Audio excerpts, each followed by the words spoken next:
Today on Comicstorian, mutant kind is about to be eradicated. Over here at Comicstorian, we take comic books, we cut them down, cutting out the B-plots, the extra stuff, and just tell you the bare bones of what is going on. I read it to you as an audio drama, giving you a way to enjoy it, but leaving enough out that it will allow you to go buy the books yourself if you want to add them to your collection. We make alterations to the panels, text, and images, and all of the art is owned by its respective companies. Now let's get into the actual storyline. To understand where we are, you need to understand where mutant kind is at this point. They have separated themselves from the rest of the world on an island known as Krakoa, where they have their own religion, their own laws, and their own ability to revive their own dead. Right now, if a mutant dies, they will be reborn in an egg on Krakoa. So the mutants conquered life and death. But as this story is about to begin, you're going to discover that the Russians have found a way to send Omega Red through time. And they're using this technology to try and kill Professor X before he can do anything else. So Jean Grey is now tapping into Wolverine's mind and sending his mind through time to try and prevent things. While this is going on, we're also going to find out what's happening with Moira McTaggart. Now she's important because her mutant ability was the ability to die and restart time. So after thousands of lives, she is the one that created the future that the mutants are living in right now. She created a world where the mutants can live forever on Krakoa, but by doing so, her own powers were removed for her, and she was exiled from mutant kind. So she has been on the run ever since giving them this perfect future. So I know that all sounds confusing, but it'll all start to make sense as we get into the storyline. Wolverine's mind is traveling through time to try and save Professor X, and Moira McTaggart is trying to figure out how to fix all the problems that she has created. Here we go. It will make sense as the story goes. Wolverine looks at his old watch as the sun sets over Krakoa, thinking to himself that this may be broken, but that's why he's using it. A digital clock makes sense. It tells the lie of a single moment that doesn't exist, and it's already gone when you look away. But a proper watch lets you see the possibility of all time. That's the truth that he knows for more than a century of living. Time is sideways, time is forwards, time is backwards, and it's upside down. But that's just time. And then there's a voice asking if he's ready, and Wolverine clenches his hand, looking back at Professor X. Later, at another time, a woman sits on her bed, giving birth as her handmaid tells her that it's going to be okay. Breathe. It's almost time, Mrs. Xavier. Downstairs, Brian Xavier sits by the fire, hearing his wife going through labor, and tells the butler that he needs some fresh air. Yeah, fresh air. As he steps outside onto the balcony, he hears the trimming of bushes, and he asks, "Is that Bowers? Why is the gardener here so late?" He calls out, but instead of answering with words, Bowers turns, throwing the trimmers. Before they can land in Brian's head, Wolverine tackles him to the ground, telling him to get inside and grab a gun if he has one. Brian nods, stumbling back into the house, and when Wolverine looks over, he sees Bowers with an Omega stamp on his forehead. The Omega Red possessed gardener climbs onto the ledge, but before Wolverine can attack, a bone tendril whips out, grabbing him by the leg, throwing him to the side. Back inside, the handmaid delivers the first child, but she isn't crying. She isn't even breathing. Back outside, Bowers tells Wolverine that there's no end, just endless beginnings, and he has no way of stopping this. Wolverine pops his bone claws. "Just try me." He charges in, throwing himself at the gardener, but just as he gets ready to cut out his throat, the possession fades and Bauer asks what is happening. Inside, Brian grabs his gun and he runs upstairs to his wife, but when he is called back, the possession has shifted from the gardener to the butler. The butler lifts his gun, but Brian turns in time to see him, and he blasts him with his shotgun. In the master bedroom, the handmaid says that they will mourn for the child later, but Sharon says that her name was going to be Cassandra. The handmaid nods, stating that they will mourn Cassandra later. They need to deliver the second baby. But at that moment, Brian bursts in, locking the door as his wife asks him what is wrong. He tells her not to worry. He'll protect her. The handmaid then says to listen to him. "Don't worry. We have to concentrate on the child." Brian looks out the window as he sees the reflection of someone strangling Sharon, and he turns back shouting to let her go. The possessed handmaid lashes out, grabbing the gun, bashing Brian with it, and goes back to Sharon, but that's when there's a noise. Wolverine breaks through the wall. The handmaid grabs Wolverine by the waist, throwing him into the ceiling, but Wolverine struggles to claw his way towards the possessed. She tells him to go ahead, stab her. She's just a poor, innocent bystander after all. Wolverine pauses, and she whips into the wall again, laughing.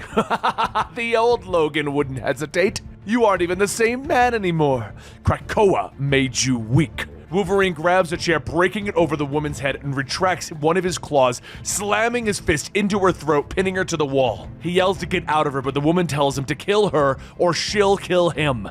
That's the only way. But then there's the sound of a gun being loaded. Wolverine looks back and Sharon is standing there holding the second baby, stating that she doesn't know who they are or what kind of monsters they are, but they will get the hell away from her baby. Meanwhile, in the present day in Moscow, the Russian military sits poised around a Krakoan portal when suddenly it begins to stir. Everyone points their guns as Omega Red steps out and he asks, "Is this how you welcome a comrade?" One of the soldiers asks if he is with them, and another says, no, he's with the mutants. Omega Red grabs the man by the throat, throwing him. "I want to see the one in charge. Where is he?" A voice then calls out that is enough, and everything fades to black. Omega Red looks up, and Sage says, "Welcome to Russia. Arkady, welcome home."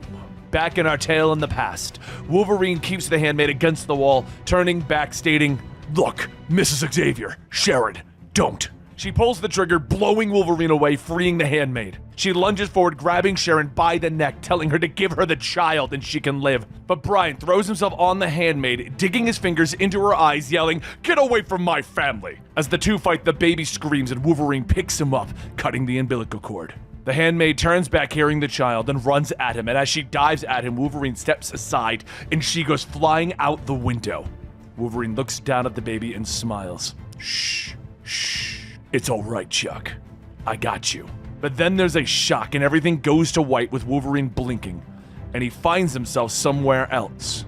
Before he even has a chance to look at the gear he's wearing, Sabretooth tackles into him, telling him, "You're dead, you stupid runt." Except Sabretooth isn't trying to kill him. He's trying to save him from the oncoming fire. Wolverine looks around at the war zone, telling him, I don't remember this. And a voice tells him that he's in Colombia. He looks over to see a shade of Jean Grey, telling him that his target is 25 miles north by southwest of here.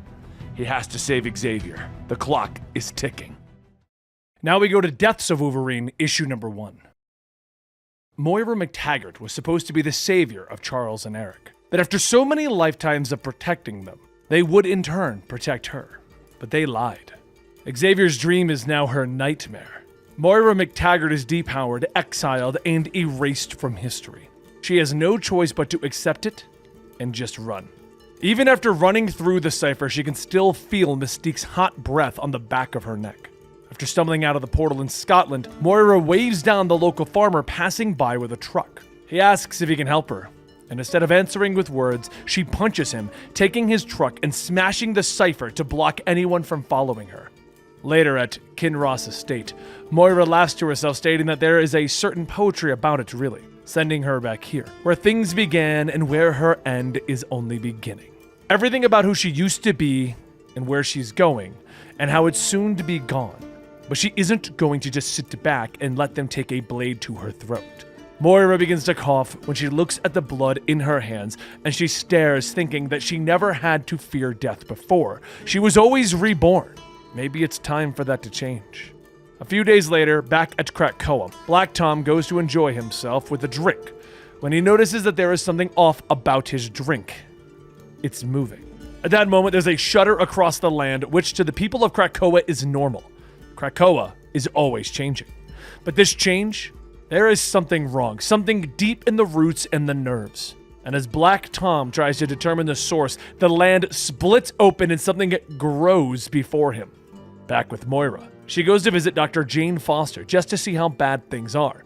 And just as she guessed, Jane has stage 4 cancer. Moira says that Krakoa has petals, right? And Jane says that they both know that getting those petals that will cure anything is nearly impossible. And even then, they won't cure cancer. Moira shouts that she knows that, but it can slow down your cancer. All you need right now is some time. As Moira falls to her knees, Jane kneels with her, asking if she's going to explain what's going on, and Moira tells her that she can't.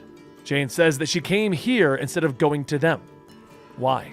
Moira gets up stating that they already think that she is dead, and some might not be too happy that she's still alive.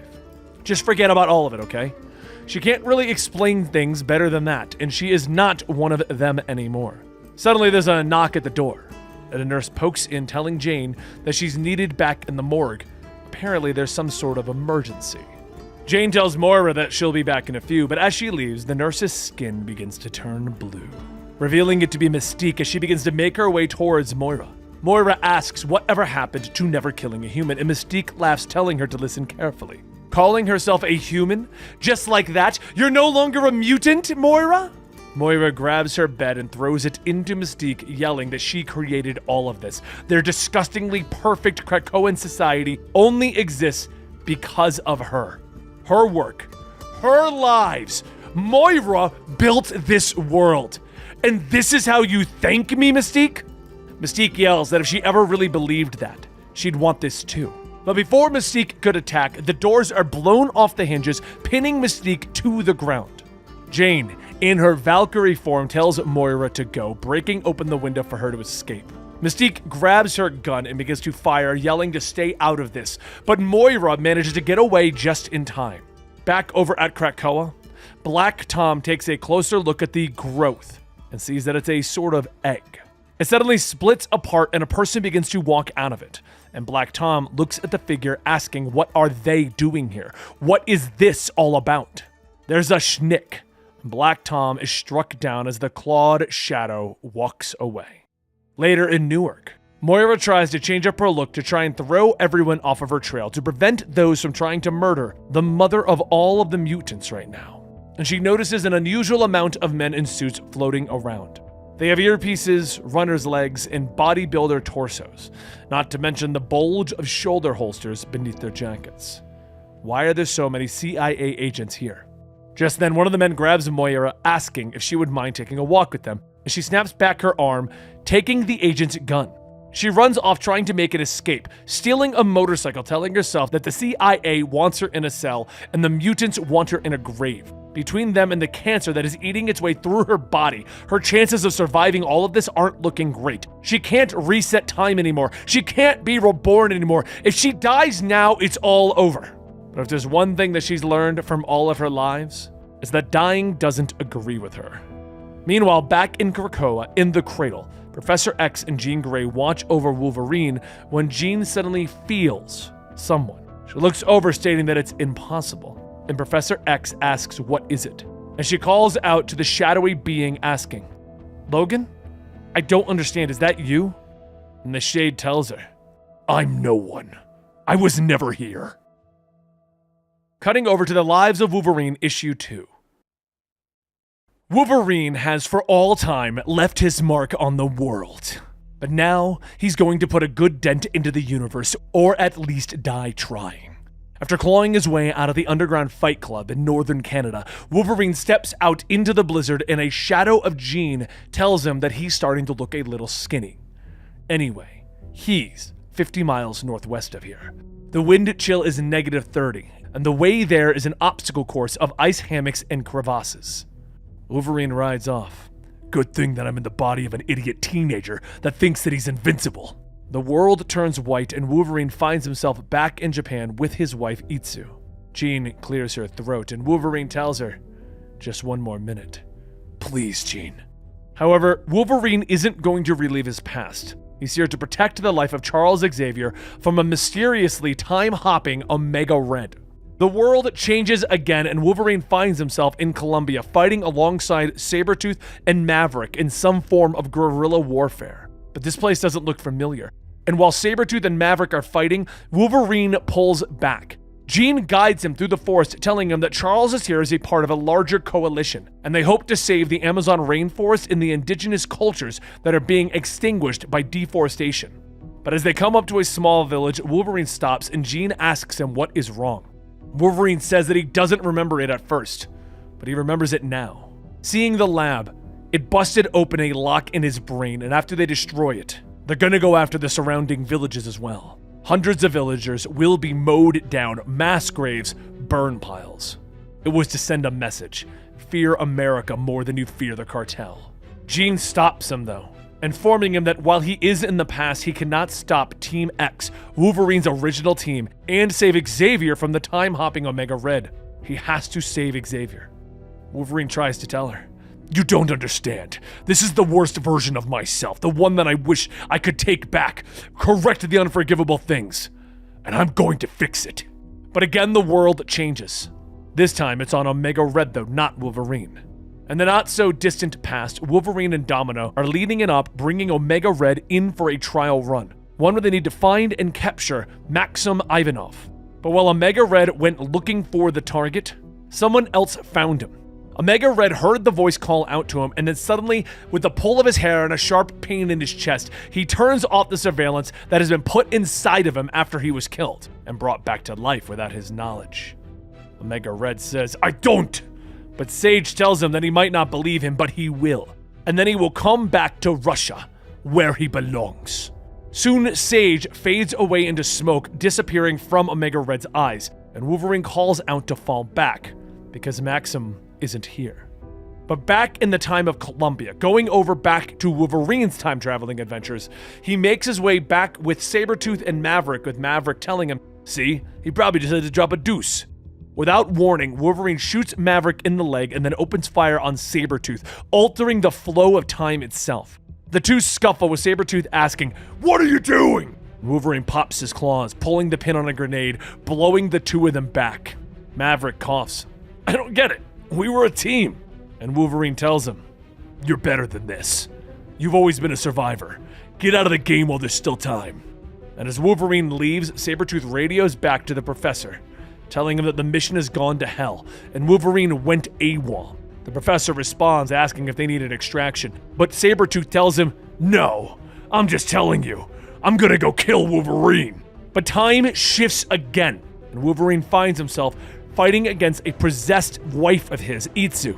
Omega Red has been tainting the past, appearing in places throughout time in an attempt to kill Charles Xavier. But Omega Red died and was brought back to life without his knowledge of what was done to him during the time in between, who had his body, who manipulated him.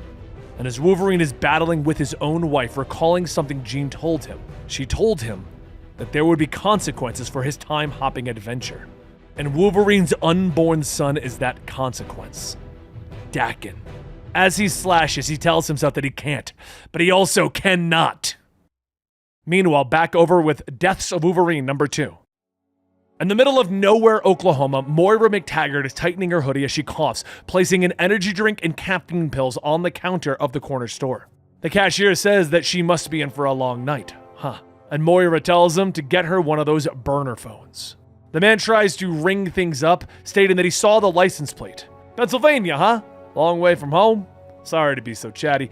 Doubt I'll see anyone until I clock out at 5. She grabs her gun, pointing it at the man. Good. After tying up the man and taking a bit of the cash from the drawer, Moira goes back to her car, telling Jane Foster. Before Jane could even really respond to the fact that Moira just robbed a gas station, Moira tells her not to say her name. Jane says that she's glad to hear her voice, and wondered whether or not they caught up. Moira says that she wanted to apologize for dragging her into this entire mess. She just hopes that everything is okay back at the hospital. Jane tells her not to worry about that, but listen. There's some follow-up tests from her samples. The cancer that Moira has is unlike anything that she has seen. There's what appears to be a floronic matter woven into it. Moira says the No Place biome. They did this to her. She needs to go now.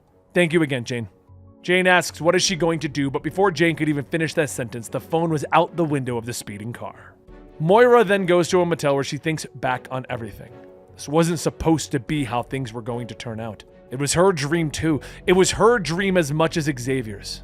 She's gone from being the secret weapon that they protected to the curse that they want to erase.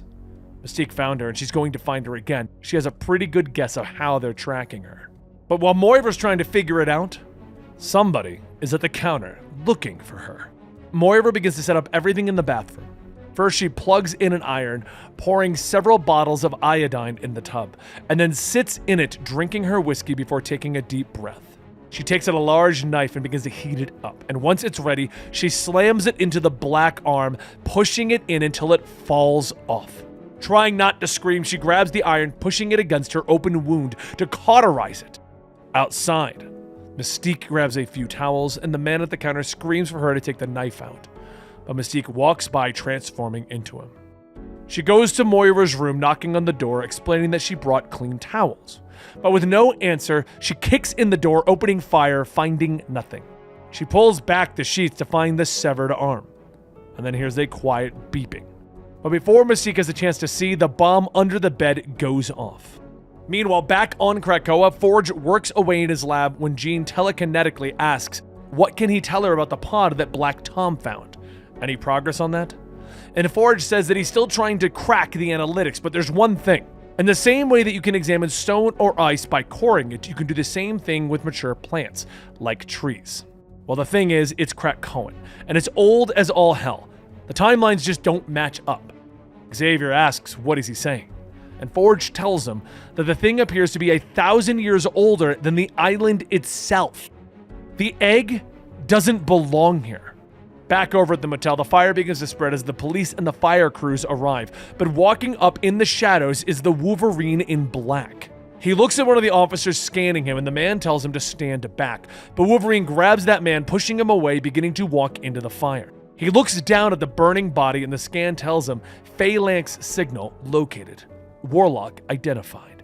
He stomps on the skull and begins to walk out as his body is burned away, but he moves as if he's unaffected by the flames. He goes into the office, popping a single claw, jacking into the computer, beginning to scan. Images begin to appear of one man in particular, and then the search comes back with a location, Mountain View, California. The other officers rush in, telling him that he just assaulted a police officer and now he's trespassing on a crime scene. But Wolverine turns back, telling them not to interfere, as one of the officers fires his taser. You were warned. He sends back the shot, taking out the officer. And then meanwhile, on a hill overlooking the motel, Moira watches through the scope of a rifle, stating that she has lived and died and lived, over and over again. The mutants always met their end. They wanted this time to be different, and they got their wish. She has seen the future. She just didn't think it would happen so fast. Now back over with The Lives of Wolverine, issue number 3. With the help of Jean Grey and Charles Xavier, Wolverine has been living through some of his past lives in an attempt to stop a time-traveling Omega Red from killing Charles Xavier and his ancestors. In the year of 1900, Benedict Xavier found his ship stranded in the north while also dealing with a mutinous crew. However, the mutiny wasn't just because of their situation, it's because Omega Red was jumping from body to body, forcing Benedict to act. As Charles' ancestor fought to stay alive, a young Wolverine rushed to help, but was stopped just short as the ice began to crack all around him. Through the frozen waters, a giant white whale emerged, threatening to swallow Benedict Xavier, leaving Wolverine with little time to even act. However, this isn't the only battle that Wolverine finds himself in today. In a post-war era Japan, where Wolverine thought he could quietly live with his wife Itsu, Omega Red's rampage extends its reach to Wolverine's personal life. As Itsu is still carrying the unborn son Daken, Wolverine begs her to snap out of it, to stop fighting him.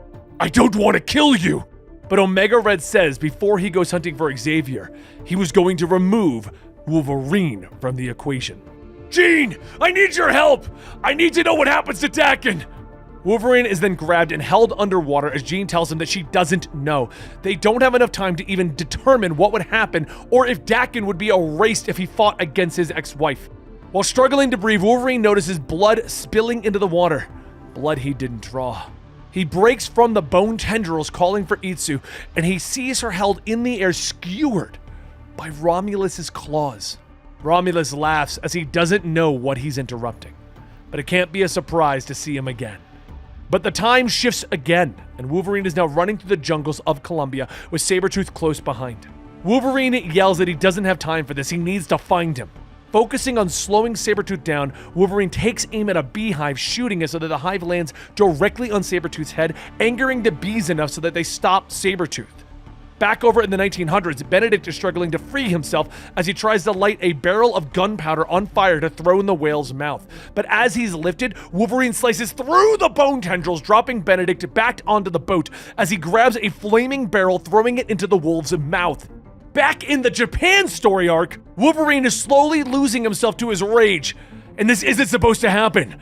I'm not even supposed to be here. I just need to hurt Romulus enough so that he runs away, beat him enough so that he never returns. But then again, later he'll send the Winter Soldier to do his dirty work. Wolverine then hears Itsu calling out to him, but it's not the strained, twisted voice of Omega Red taking over her body. No, it is the unpossessed, actual wife of Wolverine. With both Charles Xavier's ancestor's life and his wife's life at stake, it's time to focus on the Charles in Colombia. Wolverine claws his way through the thick Amazon, where that Charles is being interviewed. But Jean scans the area, stating that something is wrong. He's supposed to be here. They followed him to this exact place. Omega Red has to be here. As Wolverine begins to slow down, he tells Jean that Omega Red is here. But it's me that he should be afraid of. And at that moment, Omega Red takes control of Wolverine's body. But with Wolverine spread across 3 time periods right now, we go back to the Deaths of Wolverine issue number 3 to see what is happening with Moira. With tensions heightened at the appearance of a cybernetically enhanced Omega Wolverine, Laura and Gabby are still new at understanding the situation. While returning to Krakoa, Laura hears a voice calling out to her, and just as it does, her instincts take over, and she immediately lunges towards the source. As she jumps through the projection of Professor X, he says that he should have known better than to sneak up on any of them. He then touches Laura's forehead to show her the situation regarding this Omega Wolverine. Laura says that it looks like Logan, but it's not him, is it? Regardless, I sense that I would be the second in line for this job. Why don't you just send the real Logan? Professor X tells her that he is currently indisposed. Please, I will mentally offload an intel briefing so that you can prepare. But you must understand, I can only tell you so much. Everything hangs in the balance, and who better to send in pursuit of a Wolverine than a Wolverine? At that moment, Gabby jumps down ready to fight. I think you meant to say Wolverines! Meanwhile, across the globe, at the Epiphany campus in Mountain View, California, Arnab Chakladar prepares to unveil his new line of tech products to the world when Dolores Ramirez of the CIA stops him before going on to take the stage. She tells him that she would like him to come with them. They've recently received a tip that he is being targeted. Arnab waves her off, telling him that he thinks not. He won't be canceling the event when he's seconds away from going on stage. But while they're trying to convince him to leave, a car crashes through the entrance, and more agents surround it, with the door opening, revealing the Omega Wolverine. Alarms begin to blare in the theater, and Arnab is directed to leave as they attempt to get him to safety. But as he's making his way to the helipad, Omega Wolverine claws his way through the security, but then just barely misses the helicopter. But what no one sees is that the helicopter has a stowaway. Moira has managed to climb aboard the chopper undetected by Arnab's staff. After the short flight, Arnab arrives at his safe house in the north of San Francisco when Moira attacks. She places a gun to the back of his head, stating that she is sorry that his launch was ruined. But what she's about to tell him is going to more than make up for it.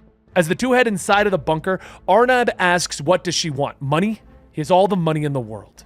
Moira tells him that she doesn't want money, she wants to save their lives. Put on the news and it'll all make sense. Hesitantly, Arnab does this, and there are reports of an attack by the Omega Wolverine at the Epiphany campus. Moira tells him that they are here to kill him and others because of what they're going to do together. The fact that he is being hunted proves that it's going to work. Meanwhile, back at Mountain View, the Omega Wolverine continues to tear through the CIA agents when Laura and Gabby attack him, asking, "Who are you?" "Laura, if I have to kill you, I will." She asks, how does he know who she is? And Laura pushes her and Gabby away when a third voice calls out to Wolverine, and Dakin steps out. "Hey, old man." The Omega Wolverine looks over his shoulder, and Dakin attacks him, telling him that they convinced him to come because they said that this would be therapeutic, to hunt down the worthless version of some wannabe version of the old man. But the way that he fights, the way that you speak, the way that you smell, you're really him, aren't you? Wolverine steps back, retracting his claws, waiting for a moment, and then says that none of them make it. He knows how each of them are going to die. At that moment, Wolverine falls to his knees, grabbing one of the wounds that he has suffered, and Gabby asks what is wrong with him. Dakin tells her that he's hurt, but Laura looks a little closer at the wound and sees cybernetics inside, thinking he's sick. Back at the Tech Guru bunker, Moira tells Arnab everything, and though he would have called her crazy, he listened. She explains that he's going to be the man who saved the world from the mutants. At the end of it all, instead of running away, Arnab said okay. He makes a new arm for Moira, and once that's working, he asks her, do you think it's risky that we're going to be playing God? If he wants to go down that road, then the logic would apply that God created a species capable of making those leaps. The real risk is letting mutant kind go unchecked. They've already mastered resurrection. People think of them as gods, but they are devils. We now jump a millennium from now through time. We see the end of time, to the point where Moira says that the Phalanx were going to claim them. The time for ascendancy would arrive. She thought that he would want to know that the world is going to end tomorrow.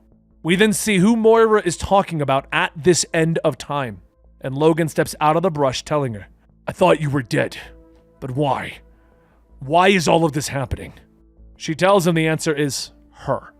She is why the world is ending, and she has been waiting a millennium for this moment, to kill the last mutant.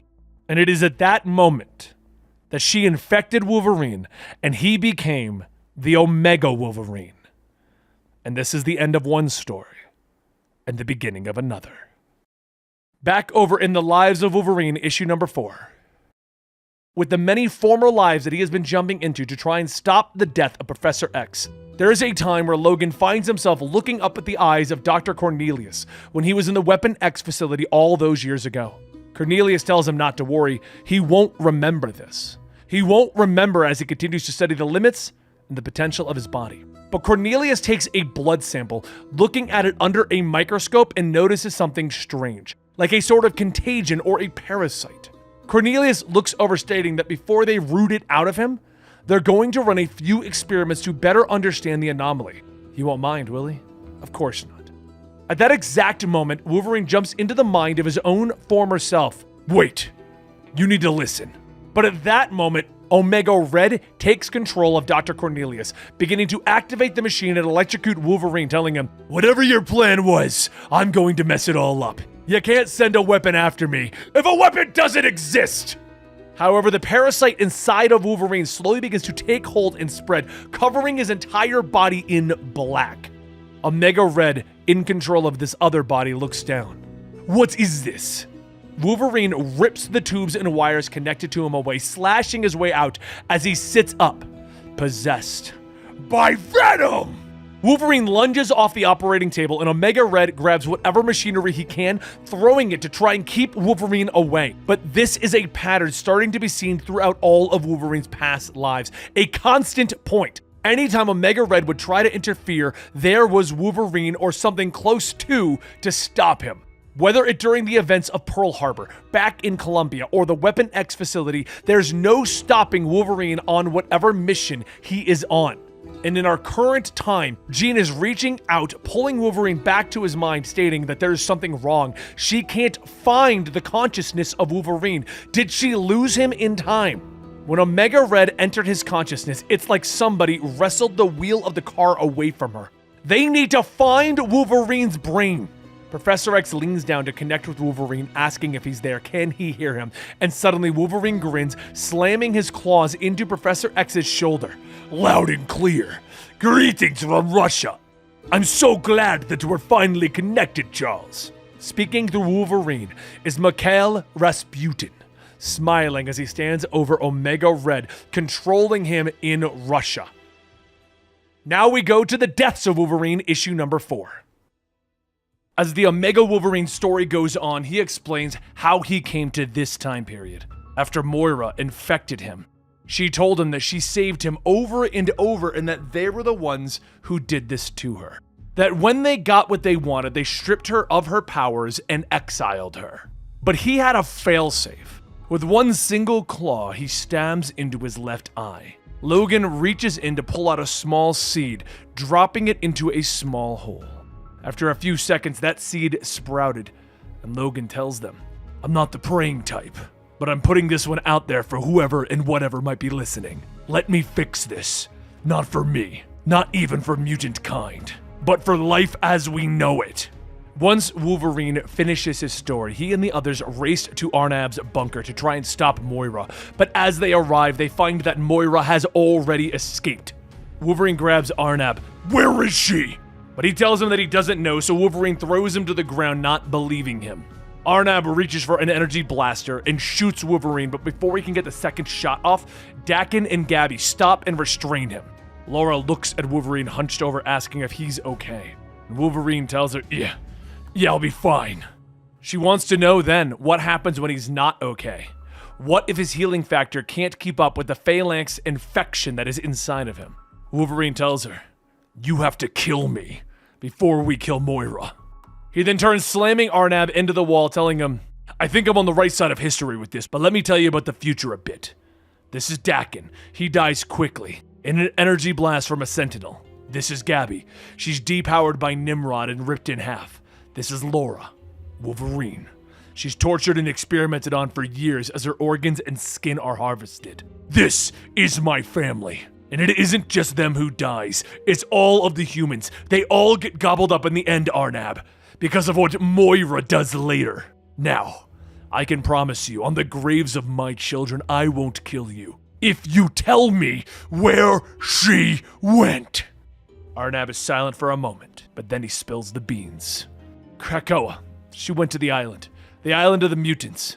Wolverine looks at Arnab, shooting a claw into his nose. He screams for a moment, but then he stops. And Gabby asks, "I thought you weren't going to kill him." "He'll live. His knowledge won't. Now we'll need to destroy the lab, down to the last microprocessor." Meanwhile, over in the armory on Krakoa, Moira is sneaking in looking for the neutralizer gun that stole her powers, with hopes that it might be able to reverse the effects. If she can gain her powers again, she can die and redo all of this. She can be the one in charge of everything. Moira says that after all they have been through, all the mutants have done, she was like a cancer that they just had to cut out. And Professor X says that it wasn't his decision. They created a government, one that he believes in. His personal feelings don't outweigh the Council's wisdom. Her data was never stored in Cerebro. Her memory was never put into the cradles. This is it. This is her life. If she dies, it ends. He begs her to guard it more carefully. As a peace offering, he can offer her Krakoan medicine. Not only can she not be resurrected, but that gun? At that moment, Forge grabs her from behind, telling her that it won't work the way that she wants it to. It depowers. There are no reversals. He made sure of that. She pushes him off, shooting him with the gun, asking, "How does it feel to lose something that was central to you, huh? Soon you'll all know, because I'm gonna burn your island down and dance through the ashes." She puts on one of the suits of armor in the armory, and she grabs a hold of Destiny. "You had a rule. No precogs. It was a good rule. Just look at the mess that I've made of everything. Everyone's trying to blame me, but it isn't me, is it? Mystique was the blade, but I'm the hand that wielded it." And then with a flash of light over at the gate, Wolverine rushes out, slamming his claws through the armor and into Moira's stomach. She screams as she knocks him away, shooting him with the gun. And now without his healing factor, Wolverine's body begins to succumb to the Phalanx infection, the virus within him that is making him half robot. He begins to rip away at his flesh, yelling to Destiny that she needs to get away, because he is, we are Phalanx. But back over in the Lives of Wolverine number 5. Professor X tries to keep his connection, looking for Wolverine throughout time and space, looking for his consciousness throughout all of his lives. But Omega Red in the possession of Wolverine's body, the modern-day Wolverine drives the claws in deeper. Jean tries to force Omega Red out, but she struggles from being choked, stating that the power on the other end of this, it's not just strong, it's unfixed. It keeps changing and rearranging itself throughout time. She doesn't know if she can hold on. Professor X says that he doesn't know how long he can hold on to this either. They've never fully understood what Mikkel was capable of, but we know this, that he is a reality breaker. Omega Red is here, Wolverine is gone, and somewhere in the wreckage, they need to find Logan. The real Logan. The modern day Logan. Over in the year of 1900, in northern Canada, Captain Xavier asks, wouldn't he reconsider with his exemplary service in the past few months, there's no doubt that he would be sworn in as a citizen of England. Logan steers the ship, telling him that he said it before. I will swear no allegiance, because I have no loyalty. Not to anyone. Xavier sighs, telling him he doesn't wish to pester. They drop the anchor, and Logan grabs his things. It's been fun, old man. Taught me a lot. Appreciate that. But my company is best suited for the woods. Xavier stops him, handing him his watch, telling him that he owes him something at least. It's a compass as well as a watch. So no matter how deep he travels into the wilderness, hopefully he'll never lose his way. And as Logan leaves, the Wolverine of that era ends up taking over. Meanwhile, back in the present, Omega Red struggles to remain in control of the modern-day Wolverine's body, with Mikkel asking what is going on, what is happening. Omega Red says that Wolverine is clawing his way back. He's carving me out of his mind! With one final push, Wolverine gasps for air as he forces Omega Red out of his mind, throwing off the helmet. Jean hugs him, and Wolverine laughs. Jeannie, Chuck, when I was bullied out of my head, I managed to get a glimpse into Omega Red's. He knows where we are, and how to end this. Back in Russia, Omega Red pulls the Cerebro sword out of his chest to sever his connection to Wolverine, and he sits up asking Mikkel if he's alright. Mikkel simply tells him that he failed. Nothing will ever be alright. Over and over, despite all the time in the world, all the opportunities provided. You have failed Russia, Omega Red! Omega Red yells, no! We were in this together! Send me back further! I'll go 500 years back, 1,000 years back! And Mikkel tries to pry the sword away from Omega Red. Omega Red pushes him away, and Mikkel says that this is not a democracy. You don't have a voice. You are a tool, a failed one at that. You didn't even realize what's coming. He is coming. He wants his revenge. Omega Red begins to panic, and then as he looks at the sword, a gateway begins to open, and out of it steps Wolverine. Omega Red looks at him. Just you? Just me. No more tricks, no more dodges, no more bullshit! The two begin to run at each other, exchanging blow after blow, but never stopping to feel the hurt that they were inflicting. Whether it be in the past, the present, or the future, there is one constant between their battles. Wolverine has always come out on top. The two tear and rip at each other until Wolverine gets that one clean swipe, cutting off one of Omega Red's hands. Omega Red screams, wrapping a tentacle around a tree, ripping it off, slamming it onto Wolverine, pinning him to the ground.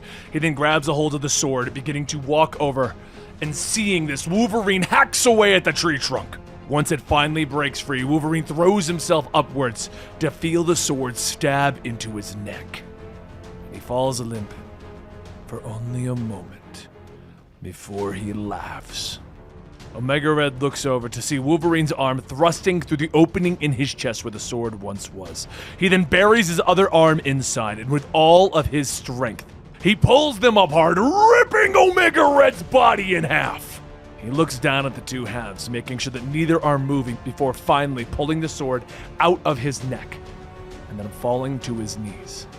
Later on Krakoa, he shuffles into the point and tells Sage that he figured he best get this to her before he falls over to take a year-long nap, and he falls into a chair. Sage takes the sword, telling him that she's sorry, but he can't rest yet. The island? It's under attack. Wolverine looks up with his only good eye, asking, what? By who? Well, by you, actually, Wolverine. Now for the conclusion, with the deaths of Wolverine number 5. Somewhere in the mind of Professor X, he sits on a bench enjoying a peaceful life around him, when suddenly the birds around him fly off in a panic and he looks up to see a woman coming at him. Moira is holding her stomach. Screw you and your dream. I wish I'd never met you, you coward, you traitor! I won't let you win. I won't. I can't. Die. Meanwhile, out in the forest, Omega Wolverine tries to run and get away, and Sage radios in asking if anyone has eyes on him. Laura, Gabby, and Dakin are all chasing the Omega, with Laura stating, did you mean to say Wolverine or Wolverines? And Gabby tells her, we're all Wolverines, including the Omega. Sage asks where are they, and Laura says that they are 3 clicks south by southwest of the Blossom Bogs. Heading due north, it's like he knows where he's going. Sage quietly says the cradle. He's heading to the cradle. The Phalanx is an intelligence, but it's also a contagion. A contagion's purpose is to spread and further its corruption. Cerebro is a port, an access point from their biotech network, and this is the Phalanx's best chance to upload its living malware. And wait, where are you going? Sage gets up, walking over to the Cerebro sword. But back in the forest, Laura lunges in for an attack, tearing away more of Wolverine's flesh. but he spins back, stabbing her in the chest. "We are Phalanx! I'm sorry!" Basically, at this point, he is nothing more than an adamantium skeleton in circuitry. And Dakin throws himself into the fight, punching. But even his hand breaks on the metal rib cage. Wolverine attacks him. "Stop me! We are Phalanx! Stop me, Dakin!" Dakin is knocked down, and Gabby asks why work harder and not smarter? Up above, she pushes off a large boulder, but before it can land, Wolverine cuts it in half. Gabby jumps down, but she too is easily swatted away by this monstrosity that was Wolverine. But then somebody calls out, "Hey bub, why don't you pick on someone your own size?" And Logan from the current time period, now back in his right body, steps out. He pulls out a small compass with a watch inside and shows it, asking the Omega, "Do you recognize me? Do you recognize this? Somebody gave it to me, to us, a long time ago, so that we would never lose our way. Might be broken, but you know what it tells me? Your time is up." Logan charges in with his claws ready as Omega Red shouts, "This is the time of Phalanx! As soon as we port into Cerebro, we will be Phalanx! All will be Phalanx!" As the two begin to fight, claw against claw, Logan tells the others to stay back. They've sacrificed enough for him. "This wasn't your job to suffer for whatever wrongs I've committed. Not now, not ever." The Omega begins to overpower Logan, but out of the woods, Sage runs out with her sword, but gets knocked down before she has a chance to even swing it. Logan quickly gets back up, grabbing at the handle, but he slams the sword down through the adamantium ribs of the Omega, pinning him there. There's a bright green light followed by a loud shoom as it explodes, sending everyone flying back. And as the dust settles, all that's left is a skeleton scrubbed clean of its circuitry. Sage's counter-programming burned out all traces of Phalanx, and the island took care of the rest, absorbing the nightmare version of Wolverine. And it was over. Later in a Krakoan bar, Jean says the timeline's still here. Krakoa's still here, they are still here, and Professor X says that he'll drink to that. "No, this ain't about celebrating. It's about surviving." The others ask him why is he always so grumpy. They won. And Logan says, "Only for now, kid. When you live as long as I have, you know that there's always more mayhem waiting around the next bend of the trail." And as the mutants enjoy their peace that they fought so hard for, Moira had one last trick up her sleeve. Because if she died here, she would be born again. This time, online. But in her 11th life, there's no question as to her imagination. She is more than a body now, she is an intelligence. Deep from within a shallow grave, a hand reaches out of the dirt, pushing away as a mechanical form crawls out. She's still here, and she's hoping that they're all looking forward to Moira's swan song.